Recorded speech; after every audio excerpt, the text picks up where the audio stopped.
2025년 6월 7일 토요일 돈다방 미쓰리 시작하겠습니다. 자, 지금 글로벌 이슈 없습니다. 예, 제가 없다라고 얘기하는 거는 주식시장은 항상 새로움을 원하는데 지금 새로운 이슈는 없습니다.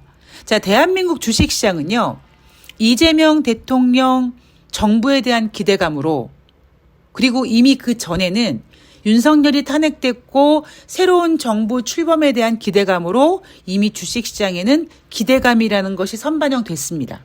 제가 매번 말씀드리지만 2300포인트에 대한 단단한 그런 밑바탕이 있고, 그 이후에서 2400, 2500포인트를 유지하고 있는 가운데 대한민국 정부의 새로운 기대감으로 지금 2800까지 왔고요. 잠깐 2800을 내려놨습니다만 6월 6일 금요일 뉴욕 증시가 상승 마감했기 때문에 다음 주 6월 9일 월요일부터 2800포인트를 탈환하고 시작할 겁니다. 미국은요, 가장 문제되는 이슈는 미국의 경기 둔화인데 지금 이 부분을 완전히 가리고 오로지 트럼프의 트럼프의 무역전쟁, 트럼프의 어떤 논쟁, 이슈, 여기에만 집중을 하고 있습니다. 주식시장은요, 지금 트럼프의 입을 굉장히 가볍게 생각하고 있어요. 그래서 크게 반응을 하진 않습니다. 그리고 트럼프도 주식시장이 떨어지는 게 좋지 않기 때문에 살살 운전을 하면서 주식시장을 훼손시키지 않으려고 합니다. 그래서 제가 지금 주식시장이 어찌 보면 굉장히 잘 뉴욕 증시는 버티고 있고, 그 버티고 있는 가운데 대한민국 주식시장은 기대감으로 잘 올라가고 있어요. 그런데 저는 제가 2025년 하반기 증시 전망을 하고 있는데, 하반기 때 마치 수족관 물청소를 하게끔 만드는 이슈가 하나 나올 가능성이 있습니다.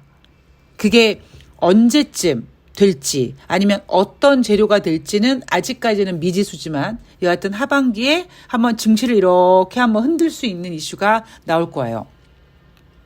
그래서 저는 개인적으로 이재명 대통령이 5000포인트 코스피 시대를 열겠다. 저는 공감합니다. 동의도 하고요. 그런데 제가 여러분들께 최근 간곡하게 부탁드리고 있는 부분은 뭐냐면, 사람이 가지고 있는 심리가 그래요. 예를 들면 누가 3000을 지르면 금방 3000을 갈 것 같고, 누가 5000을 지르면 금방 5000이 갈 것 같고, 그렇게 가지 못하고 만약에 반대쪽으로 움직이면 그렇게 가겠다고 얘기한 사람을 원망하게 됩니다. 긴 호흡으로. 지금 고작 제가 요즘에 숫자 놀이하고 있거든요. 날짜 계산. 아이고, 이재명 대통령 임기 하루 지났네, 이틀 지났네. 제가 이 놀이를 하고 있습니다. 우리는 고작 아직 일주일도 지나지 않았습니다. 기대감 때문에 2800포인트를 돌파했지만 그 기대감이 단순히 현재로는 기대감일 뿐이고, 중간중간에 여러 가지 일들, 예기치 못했던 글로벌 이슈도 생길 수 있고요. 그랬을 때 앞으로 가던 주식시장이 주춤하고 뒤로 갈 수도 있습니다. 그럴 때 이재명 대통령이 5천 간다 그랬는데 개뻥이네, 이렇게 할 필요가 없다라는 거예요. 저는 조금 더 냉정하게 얘기하면 이재명 대통령 임기 내에 5,000포인트가 안 될 수도 있어요. 뭐 예를 들면 4,700포인트도 될 수 있잖아요. 그럼 뭐라고 하겠습니까? 5,000포인트 안 됐네. 분명히 그렇게 얘기하는 것들이 있다고요. 그러나 이재명 대통령이 만드는 5년이라는 대한민국은, 만약 이재명 대통령 임기가 아니더라도 다음 대통령 때는 5,000포인트를 갈 수 있게끔 그렇게 단단하게 만들어 놓을 거예요. 제가 그랬죠. 2,300포인트가 굉장히 강하다. 그래서 2022년 1월 달 윤석열의 당선 가능성이 좀 있다 보니 외국인들은 대한민국 주식시장을 떠났습니다. 우리는 윤석열 정권 때 2,300포인트대를 맛봤어요. 그때 많은 전문가들이 윤석열 때문에 2,000이 깨진다고 했습니다. 저는 그때부터 처음부터 결사반대했잖아요. 반대가 아니라 굉장히 단호하게 윤석열 따위가 2,000포인트를 깰 수 없다고 얘기했잖아요. 왜? 2,000포인트는 굉장히 단단하게 만들어졌기 때문에. 그리고 어쨌든 대한민국이 윤석열이라는 인간 때문에, 힐건이라는 인간 때문에 굉장히 빠른 시간에 많이 망가지고 많이 엉망진창이 되다 보니 그 과정 속에서 2300포인트대가 그래도 좀 단단하게 만들어졌습니다. 그 위에 지금 2400, 2500, 2800까지 지금 쌓아놓고 있는 거기 때문에 제가 그러죠. 뉴욕 증시 참 잘 버티고 있다. 그리고 대한민국 주식시장은 기대감이다. 이런 식으로 2800 가고 2900 가고 3000 가고 4000 가고 5000 가고 한 번에 못 갑니다. 우리가 문재인 대통령 때 코스피 3000포인트를 맛볼 수 있었던 이유는 2000포인트를 깨는 일이 발생했기 때문이에요.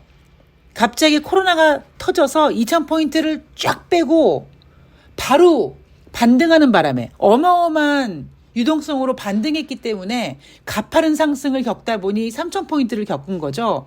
여러분 근데 솔직히 얘기하면 또 그런 기회가 오면 여러분 그때처럼 하실 수 있을 것 같아요? 아니죠. 반대로 얘기했죠. 그때 못했던 거 이번엔 할 수 있을 것 같습니까? 뭐 예를 들면 어떠한 악재가 툭 튀어나와서 코스피가 만약에 2000이 깨졌다. 뭐 한 1900 갔다. 그럼 여러분 그때 코로나 때 그때 한 1497까지 깼는데 내가 그때 안 샀더니 막 3000 가더라고. 아이고 아까워. 나 만약에 또 그런 일이 있으면 그땐 사야지 라고 마음을 먹겠지만 진짜 그런 날이 오잖아요. 못 삽니다. 제가 아까 그랬죠. 만약에 어떤 일이 터져서 2000이 깨져서 1497이 아니라 만약에 1800, 1900까지만 빠지잖아요. 그러면 1497대보다 오히려 덜 빠진 거잖아요. 그럼에도 불구하고 여러분들 주식 사실 수 있다 없다? 못 산다니까요. 안 돼요. 그런 일이 벌어지면 또 많은 투자자들은 더 고통스러워하고 더 불안해할 겁니다. 그러니까 제가 얘기하고 싶은 거는 5000포인트라는 긴 여정을 너무 다급하게 가지 말고 하나씩 단단하게 가자는 얘기입니다. 저는 최근 들어서 주식시장에 대해서 부정적인 얘기하지 않잖아요. 그렇다고 막 흥분되게 얘기하지도 않습니다. 근데 저는 일관성 있게 주장하는 게 있잖아요. 윤석열이 2000포인트 못 깬다. 그리고 최근에 뭡니까? 2300포인트 바닥이라는 인식이 확실하다. 그럼 이 시점에서 2800까지 올라왔으니까 더 갈 거예요 라고 지를 수도 없는 사람이고 끝났어요 이것도 아닐 것 같고 단지 그 가는 과정에 저는 어떤 문제들 어떤 이슈들이 생길지 대충 알고 느낌이 와요. 그랬을 때 저는 단단하게 뚜벅뚜벅 갈 수 있겠지만 많은 투자자들이 쉽지 않을 겁니다. 그래서 돈다방 미스리 들으시는 한 300분, 500분 정도 되는 여러분들만이라도 조금 긴 호흡으로 그리고 흔들리지 않게 그리고 우리가 3000포인트를 빨리 맞이할 수 있었던 거는 2000이 확 깨질 만큼의 엄청난 악재를 만난 다음에 만날 수 있었던 겁니다. 5000포인트 쉽게 가지 못해요. 과정 속에 굉장히 많은 일들이 일어날 겁니다. 대한민국은요. 대한민국만으로만 움직이는 나라가 아니기 때문에 그런 부분 긴 호흡으로 가셔야 된다는 얘기를 다시 한번 강조하면서 자 6월 5일 목요일 6월 6일 금요일 뉴욕 증시 마감 현황 진행해 보도록 하겠습니다. 재미가 없어요 요즘에 그죠? 하루에 일어나는 일들이 대한민국 뉴스는 굉장히 볼만하죠. 이재명 대통령이 좋아 너무 달콤하잖아. 근데 그거 외에는 글로벌 증시에서는 이슈가 없습니다. 그러나 뉴욕 증시는 잘 버텨주고 있습니다. 자, 6월 5일 목요일 뉴욕 증시 3대 지수 소폭 하락했습니다. 다우지수가 0.25, S&P 500이 0.53, 나스닥이 0.83% 하락했고요. 자, 트럼프와 일론 머스크와의 관계가 파국으로 가고 있다. 불안하다. 그래서 테슬라가 많이 빠졌고 뉴욕 증시는 3대 지수가 소폭 하락했습니다. 이날 발표된 경제지표 5월달 감원계획 전월 대비 47% 증가됐습니다. 챌린저 그레인 크리스마스에서 발표한 감원 보고서고요. 4월달 무역 수지 관세 사재기가 종료됐다. 그래서 전월 대비 무역 수지가 55% 감소했습니다. 그리고 6월 6일 금요일 뉴욕 증시 3대 지수는 기대감으로 상승 마감했습니다. 대한민국 주식시장 굉장히 다행이죠. 물론 지금 주식시장 판이 나쁘지 않기 때문에 설사 6월 5일 목요일 뉴욕 증시가 소폭 하락했다고 6월 6일 금요일 대한민국 주식시장이 뭐 크게 하락했겠습니까? 그러진 않았을 거예요. 그러나 어쨌든 6월 6일 금요일 뉴욕 증시가 다우지수 1.05, S&P 500이 1.03, 나스닥이 1.20% 상승하다 보니 6월 9일 맞이하는 새로운 한 주의 대한민국 주식시장은 2,800포인트를 사수하고 출발하겠죠. 자, 6월 6일 금요일 뉴욕 증시는요, 기대감이 굉장히 많았던 날입니다. 자, 경제지표 먼저 보면은요, 5월달 비농업자 고용자 지수 전월 대비 13만 9천 명 증가했는데, 지난 4월에는 17만 7천 건이었습니다. 4월보다는 좀 부진했습니다만, 시장 예상치 13만 명, 13만 명 아니었어요. 원래 예상치는 12만 5천 명이었습니다. 12만 5천 명보다 늘어났다. 비농업자 고용자 지수 시장 예상치만큼 나왔기 때문에 미국 경제에 걱정할 거 없네 라고 포장을 한 겁니다. 제가 왜 포장이라고 얘기하느냐. 이틀 전에 발표한 ADP 민간고용지표 고작 전월 대비 3만 5천 건 증가했습니다. 비농업자 고용자 지수는 예상치에 부합했지만 ADP 민간고용지표는 굉장히 처참하게 나왔습니다. 그리고 비농업자 고용자 지수 4월 달에 17만 7천 건 나왔고 5월 달에 13만 9천 건이라고 하는데 요것도 한 7월 정도 되면 4월, 5월 달 발표했던 비농업자 고용자 지수 계산기를 다시 두들겨 봤더니 기존에 발표했던 것보다 뭐 몇만 건 정도 줄어들었네요. 라고 할 가능성이 있습니다. 지금 뉴욕 증시는 잘 버텨주고 있는 거예요. 자, 그러나 어쨌든 기대감으로 상승 마감한 뉴욕 증시입니다. 미국과 중국의 무역 협상 기대감 있죠. 6월 9일 런던에서 트럼프와 시진핑이 만난다. 협상할 것이다. 그리고 트럼프와 일론 머스크의 다툼이 진정될 것 같은 기대감이 있다. 지금 미국은 이러한 트럼프로 야기된 이슈들이 좀 진정되는 듯한 분위기를 만들어가고 있는 겁니다. 과연 트럼프와 시진핑이 협상을 했을 때 좋은 관계를, 좋은 결론을 끌어낼 수 있느냐.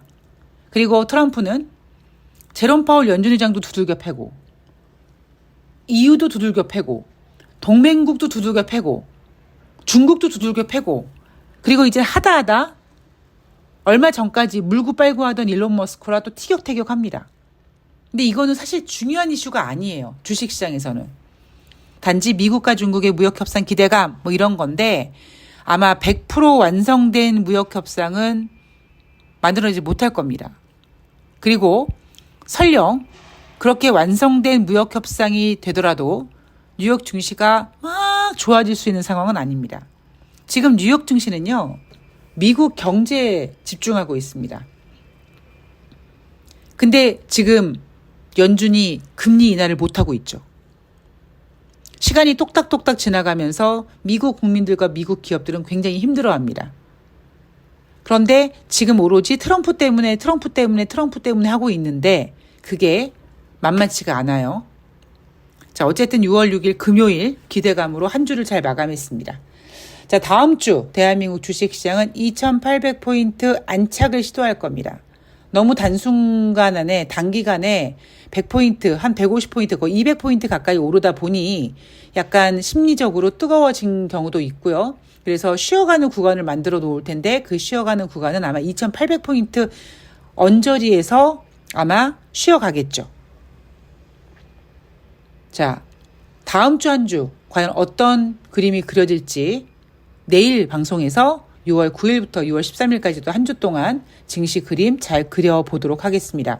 자, 외국인들이 돌아온다고 좋아하잖아요. 외국인들이 돌아오면 또 어떤 문제가 있냐면 이것들이 또 내마녀의 날 또 장난질을 할 수 있습니다. 왜냐하면 대한민국 주식시장이 재밌어졌거든요. 그러니까 올해 6월 12일 선물 옵션 동시 만기일이기 때문에 그런 것까지 감안했을 때 그리고 미국의 CPI도 발표가 되고요. 굉장히 중요한 한 주가 될 겁니다. 그래서 다가오는 한 주는 지난주보다는 좀 덜 뜨거운 한 주가 될 수 있다. 그러나 그게 나쁜 게 결코 아니고 뜨거워졌다가 식혔다가 뜨거워졌다가 식혔다가라는 거를 되풀이 가면서 마치 단단한 쇠를 뜨거운 불에 넣었다가 찬물에 넣어서 두들기고 하는 그 과정을 되풀이하는 것처럼 그런 것 또한 즐겨야 된다라고 생각을 합니다. 자, 내일 다음 주 한 주 동안 또 증시에 어떤 그림이 그려질지 잘 준비해서 찾아뵙도록 하겠습니다. 자, 저는 오늘 방송은 마치고요. 날씨가 점점 더워지고 있습니다.